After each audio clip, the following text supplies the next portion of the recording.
എല്ലാവർക്കും അറിയാവുന്ന ഒരു കൃഷി രീതിയാണ് എങ്കിൽ പോലും ഞാൻ ഒരു പരീക്ഷണം നടത്തുകയാണ്.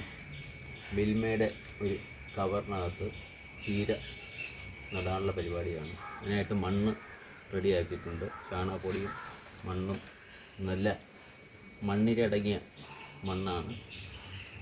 അത് നിറയ്ക്കുന്ന ജോലിയാണ് ആദ്യം. ഓരോ കവറിനകത്തും കുറേശ്ശെ മണ്ണ് നല്ലതുപോലെ നിറച്ചെടുക്കുക. അല്പം ഒന്ന് ഇടിച്ച് ഉറപ്പിച്ച് വെച്ച് കഴിഞ്ഞാൽ പിന്നെ അത് മറിയുകയില്ല. ഒരു ഇടിച്ച് ഉറപ്പിച്ച് വെക്കുക. അങ്ങനെ ഓരോ കവറിനകത്തും നമ്മളിതുപോലെ ചാണകപ്പൊടിയും മണ്ണും കൂടിയുള്ള മിശ്രിതം നല്ലതുപോലെ നിറച്ച് ഇടിച്ച് അമർത്തി നല്ലതുപോലെ ആദ്യം വെക്കുക എന്നുള്ളതാണ് ആദ്യത്തെ ഒരു ജോലി എന്ന് പറഞ്ഞു കഴിഞ്ഞാൽ. ഇത് വളരെ വിജയകരമായിട്ട് ചെയ്ത് എടുക്കാൻ സാധിക്കും. ഞാനങ്ങനെ നേരത്തെ ഒന്ന് ചെയ്തിട്ടുണ്ടായിരുന്നു.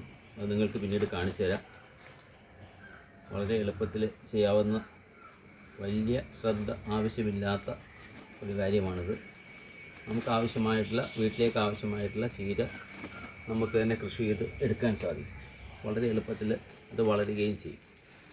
കൃത്യമായിട്ട് രാവിലെയും വൈകിട്ടും 2 നേരം വെള്ളം ചെറുതായിട്ട് ആദ്യം ഒഴിച്ചു കൊടുക്കണം. കുറച്ച് വളർന്നതിന് ശേഷം മാത്രം ചാണക സ്ലറിയും കൂടി ഒഴിച്ചു കൊടുത്താൽ മതിയാവും. നല്ലതുപോലെ വളരുകയും ചെയ്യും. കവറുകൾ ഏകദേശം റെഡിയായി കഴിഞ്ഞു. റെഡിയാക്കി വെച്ചിരിക്കുകയാണ്. ഇത്രയും കവറുകളിലാണ് നടാൻ ഉദ്ദേശിക്കുന്നത്. ഇതിനകത്തെല്ലാം ഫില്ല് ചെയ്ത് വെച്ചു. ഞാൻ എൻ്റെ വിത്ത് എടുക്കുക എന്നുള്ളതാണ്. വിത്തെടുത്ത് നടുക എന്നുള്ളതാണ് ഓരോന്നിലും.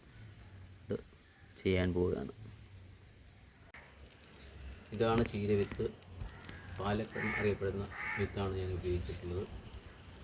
അത് നമ്മൾ കൊറിയറിൽ വരുത്തിയതാണ്. ഇത് ഓരോന്നായിട്ട് ഓരോ കവർ ഒരു വിത്ത് വീതം ഒരു കവറിനകത്ത് നടുക എന്നുള്ളതാണ്. ഒരു കവറിൽ ഒരു വിത്ത് വീതം എടുത്ത് നടുക. ഇങ്ങനെ എല്ലാ കവറിലും ഓരോ വിത്ത് വീതം ഇങ്ങനെ നടുക.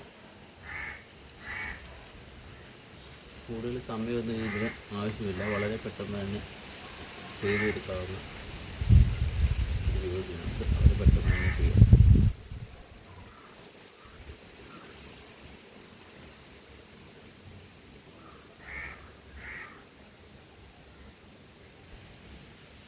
ആദ്യത്തെ കുറച്ച് ദിവസം അല്പം തണലുള്ളിടത്ത് വേണം ഇത് വെക്കുവാനായിട്ട്.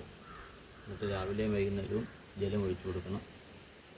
അല്പം വളർന്നെങ്കിൽ മാത്രമേ എടുത്ത് വെയിലത്തോട്ട് വെക്കാവൂ. അല്ലെങ്കിൽ അത് ശരിയായി വളരുകയില്ല. ഇത് പ്രത്യേകം ശ്രദ്ധിക്കണം.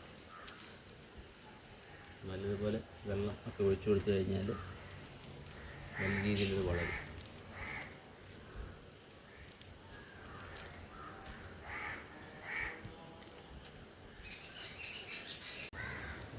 വെള്ളം ഒഴിച്ചെടുക്കുന്ന ആദ്യ ദിവസങ്ങളിൽ വെള്ളം ഒഴിച്ചെടുക്കുന്ന ഈ രീതിയിലായി കഴിഞ്ഞാൽ വെള്ളം ഓവറാവത്തില്ല. കുറേശ്ശെ എല്ലാ കവറിലും ഇങ്ങനെ കുറേശ്ശായിട്ട് കുപ്പികൾക്ക് ആരോട്ട് ഒഴിച്ച് കഴിഞ്ഞാൽ മിതമായിട്ടുള്ള വെള്ളം എല്ലാത്തിനും ലഭിക്കും. ആദ്യത്തെ 4-5 ദിവസം ഇങ്ങനെ വേണം വെള്ളം ഒഴിച്ചു കൊടുക്കാൻ.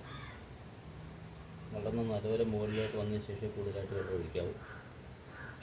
നേരത്തെ പറഞ്ഞ പോലെ ആദ്യത്തെ കുറച്ച് ദിവസം കൂടി തണലത്ത് വെക്കുകയും വേണം. പ്രത്യേകത പരിപാലിക്കുകയാണെങ്കിൽ നല്ല റിസൾട്ട് തന്നെ ഉണ്ടാവും. വിത്തുകളെല്ലാം ഞാൻ അതിനകത്ത് നട്ട് കഴിഞ്ഞു.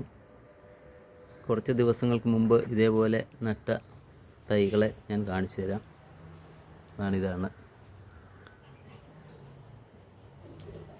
നല്ല രീതിയിൽ വളർന്നു വരുന്നുണ്ട്. ഇപ്പോൾ ഞാനിതിന് ചാണക സ്ലറി ഒഴിച്ചു കൊടുക്കും. ഒരു 4 ദിവസം കൂടുമ്പോൾ ഒഴിച്ചു കൊടുക്കുക. നല്ല രീതിയിലുള്ള വളർച്ചയാണ് വരുന്നത്. നമുക്ക് വളരെ എളുപ്പത്തിൽ നമ്മൾ അയ്യത്തേക്ക് എടുത്ത് കളയുന്ന ആ പ്ലാസ്റ്റിക് കവർ, അല്ലെങ്കിൽ ഹരിതകർമ്മസേനയ്ക്ക് കൊടുക്കുന്ന ആ പ്ലാസ്റ്റിക് കവർ സൂക്ഷിച്ച് വെച്ചാൽ ഇതുപോലെ നമ്മുടെ വീട്ടിലേക്ക് ആവശ്യമുള്ള ചീര ഇതിനകത്ത് നമുക്ക് വളർത്തിയെടുക്കുവാനായിട്ട് സാധിക്കും. ഇത് നല്ല വളർച്ചയാണ് കാണുന്നത്.